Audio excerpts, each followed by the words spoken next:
Hi, it's Richard from Racing Profits Guides, and welcome to the last in this series of guides to the St Leger Festival. This is a guide to day 4, that's St Leger Day, the Saturday, and we're going to do what we've done through the past 3 days. We're going to look at the key trends and statistics for each of the key races of the day, and hopefully that'll help you narrow down the fields and show you which horses to focus on when you're doing your selections. Now, day 4 of the St Leger Festival has 2 Group 2 races, plus obviously the Group 1 St Leger itself to focus your attention on. So we'll run through each of the races of the day and obviously look at the key stats and obviously the trends that are going to help you narrow down the field. The Champagne Stakes is the first race on the card on the Saturday. That's a Group 2 for 2-year-old colts and geldings over 7 furlongs. We've then got the Park Stakes, which is another Group 2. That's for 3-year-olds and over for both sexes, and that's over 7 furlongs. And then the highlight, obviously, of the whole festival, the St Leger Stakes itself, which is a Group 1 for 3-year-olds, colts and fillies over 1 mile 6 furlong, 132 yards. So let's start with the Champagne Stakes. As I say, it's usually the opening race on St Leger Day, and it's a Group 2 race over 7 furlongs for 2-year-old colts and geldings, so for the males. And it's usually the winners of the Champagne Stakes often head onwards and upwards towards the Dewhurst Stakes. That's a Group 1 at Newmarket. So these are the trends for the last 10 years in the Champagne Stakes. The market price is one of the key factors. 11 out of the last 12 winners were at 8 to 1 or shorter. So again, focus your attention on the top of the market. It'll usually be the top 4 or 5 horses in the market that'll be around this price. So make sure you use that as your guideline and certainly spend your time analysing those top 4 or 5 horses. Winning form. 10 of the past 12 winners had won once or twice previously in their careers and over 7 furlongs as well.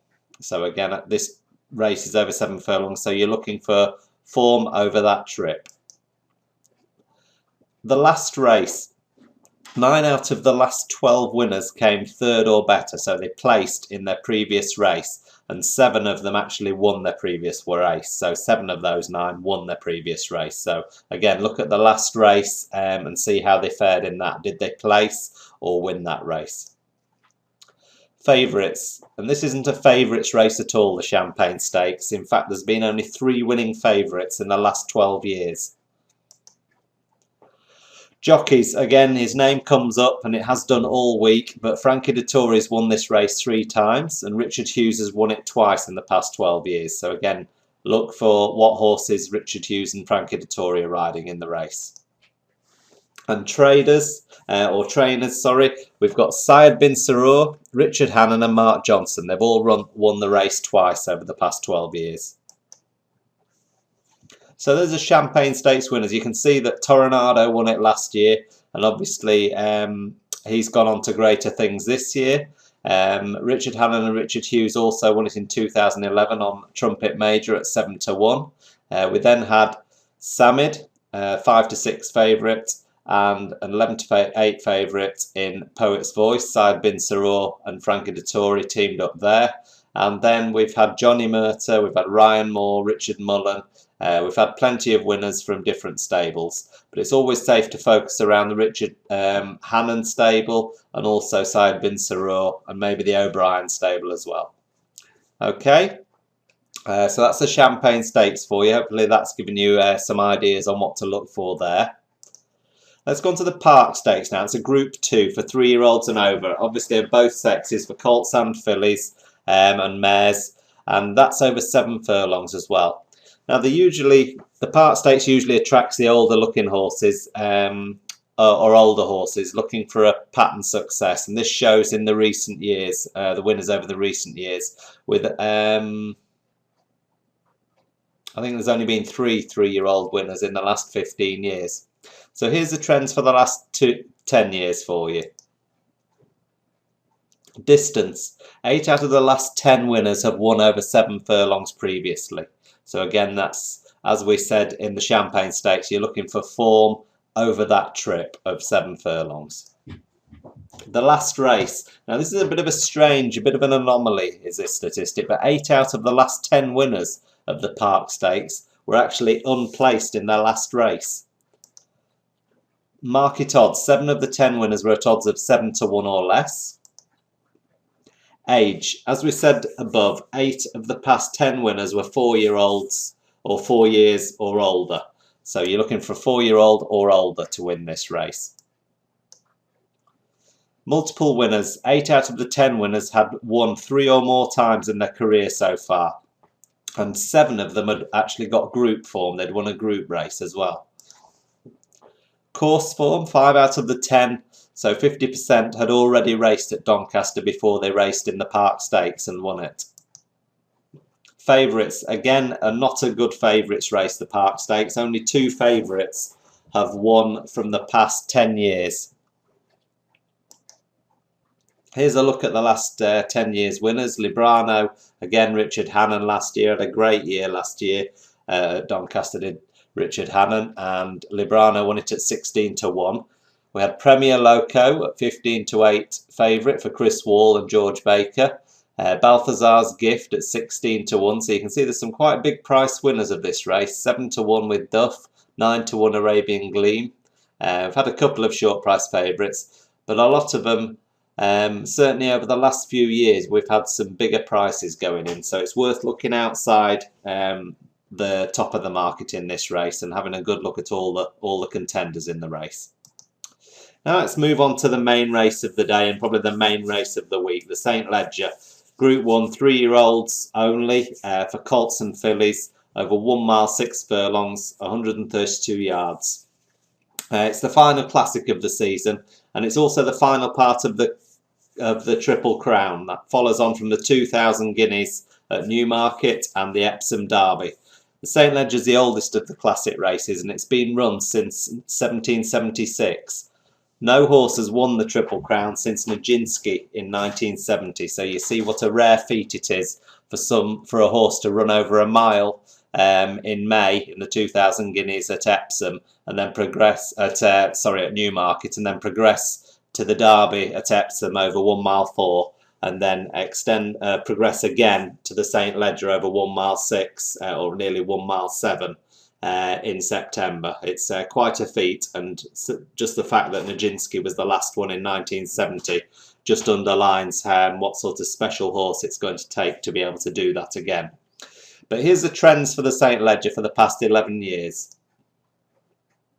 11 of the past 11 winners had 2 or 3 previous career wins, so again you're looking for winning form throughout their career. A lot of the horses come in here because they're 3-year-olds will still be fairly lightly raced, so it's got to be a decent career strike rate on the horse's form. Distance, now it's not really relevant that the race is 1 mile 6 furlongs or nearly 1 mile 7 furlongs, because 10 of the past 11 winners had never raced over that trip before.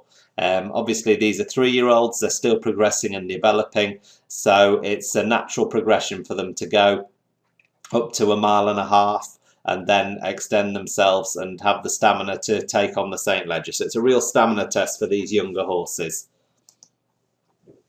Course form. Again, it's not really relevant. 9 out of the past 11 winners had never run at Doncaster before, so you're not really going to find many of these 3-year-olds with a lot of Doncaster form. For the simple reason that the big stables who do well in this, O'Brien, obviously he'd send his horses out at the Curragh in Ireland for the maiden runs and for a lot of their runs. Obviously John Gosden, he'd send his horses out at Newmarket. The same for Said bin Sarur and Godolphin. A lot of their horses will go out to Newmarket on their maiden runs, and there's not that many long races or races of this sort of calibre for horses in their 3-year-old career to really test themselves. I suppose you'd be looking at the races at Doncaster, like the November handicap races like that, that you may see them at the end of their 2-year-old career. But really, course form at Doncaster is pretty rare for a winner of the St Leger, so it's not something to worry too much about when you're looking at the horses. Market odds, 8 out of the past 11 winners were 8-1 or less in the market. So again, focus on the top 4 or 5 in the market. Group form. 8 out of the 11 winners had won a group race before. So again, we're looking for group form in their career to date. The draw. Now, I don't know how relevant this is. 7 out of the 11 winners had been drawn in stall 5 or higher, with only 1 winner coming from stall 1. So, you know, you'd say that if the average field size is 14 runners in the St. Leger, then that's only 1 winner from each stall over the period that we're looking at this. So I don't think that's a big enough sample size to say that it's a real draw bias. However, it does seem to be pointing to a wider draw being an advantage. But you'd say there's plenty of time down that Bawtry, that long 4 furlong straight on the back straight down Bawtry Road to get into position. So it shouldn't be that much of an issue, the draw. Recent form. 6 of the 11 winners had won their previous race. So again, we're looking for winning form previously. The trials races. Now, I think with the St. Leger, this is probably the one area that I'd focus a lot of my time on. Looking at the horses that have performed well in the 3 trials races. The Great Voltigeur at York, in York's Ebor meeting. The Great Voltigeur, that's in August. Now, 6 of the last 11 winners had run in the Great Voltigeur, and 2 of them had won it. So we're not actually looking for them to have won this previous race, this trials race, but we're looking for a strong performance in there, you know, a 2nd or a 3rd in these races. Again, 3 of the 11 winners had run in the Gordon Stakes at Goodwood as well at the end of July. So the Gordon Stakes or the Great Voltigeur you're looking for in the form, or the Queen's Vase. Again, that's a possibility. It's over 2 miles at Royal Ascot earlier in the year in June. However, it can offer some clues because this is such a stamina test. We have had horses that have dropped back to the St. Leger trip after doing well in the Queen's Vase and performed well or gone on to win. I think it was a 3rd place horse, I think it was Mastery. Yeah, in 2009, Mastery did that when came 3rd in the Queen's Vase at Royal Ascot, and then went on to win the St. Leger later in the year. So again, look at these trials races. Say the main focus, I'd always say, is on the Great Voltigeur at York. See if the horse has run there and how it performed. Also look at the Gordon Stakes for that year.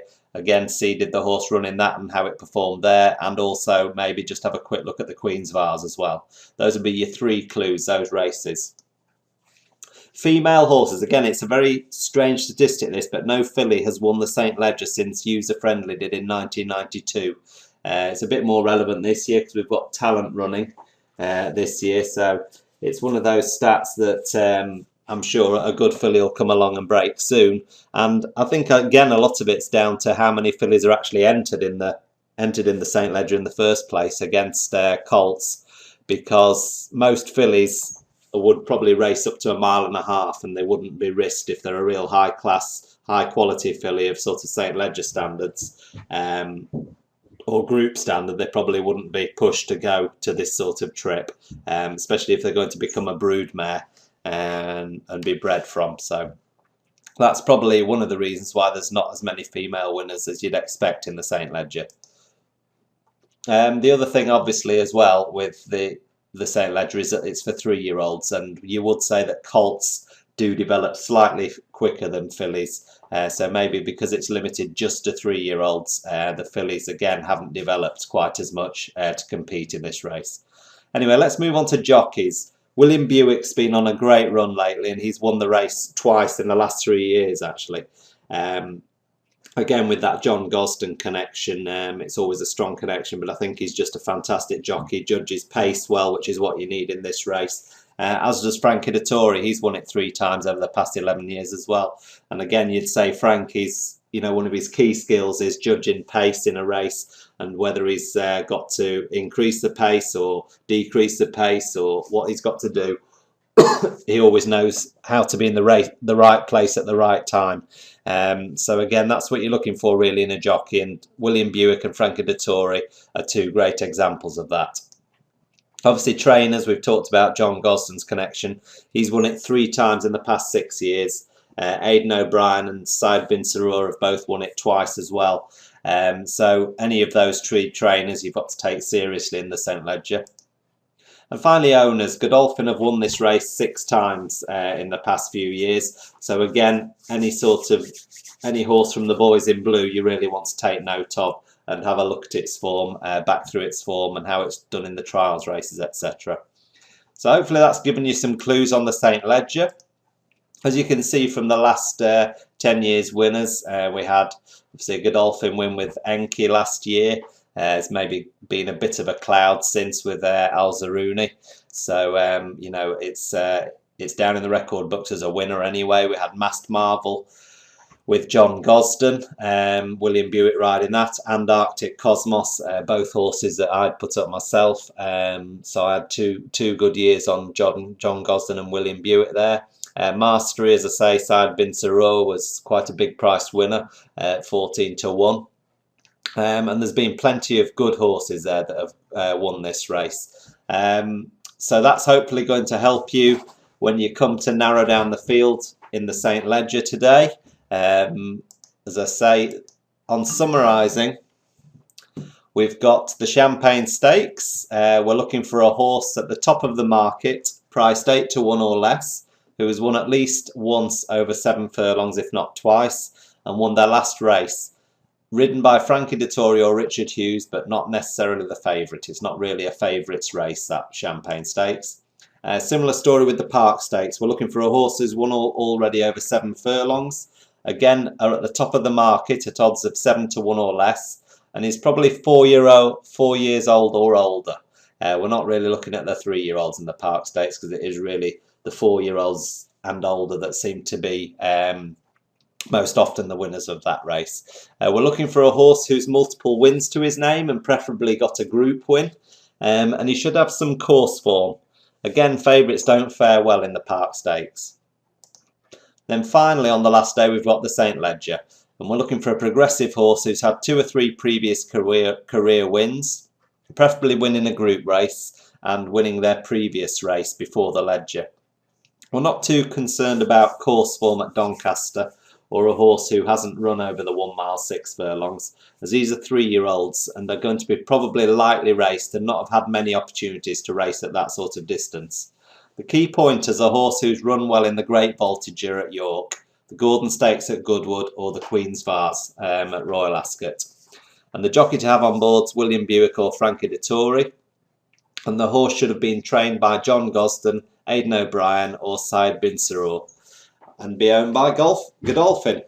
Okay, so hopefully that's helped you on the final day of the festival. It'll give you a short list of contenders for each of these races, so hopefully it'll point you in the direction of a few winners as well.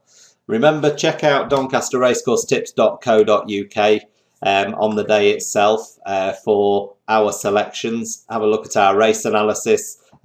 Today we've had 5 winners out of 7 selections that we made in that, so it's always worth checking every day of racing at Doncaster, not just over this festival, but also other race days at Doncaster. Always check for our race analysis and see how we analyse each of the 7 races for the day. Alright, hopefully you've enjoyed that in the last few days and it's helped you find a few winners. Look forward to talking to you again soon, and we'll see you probably for the Racing Post trophy next. Alright, take care. Bye now.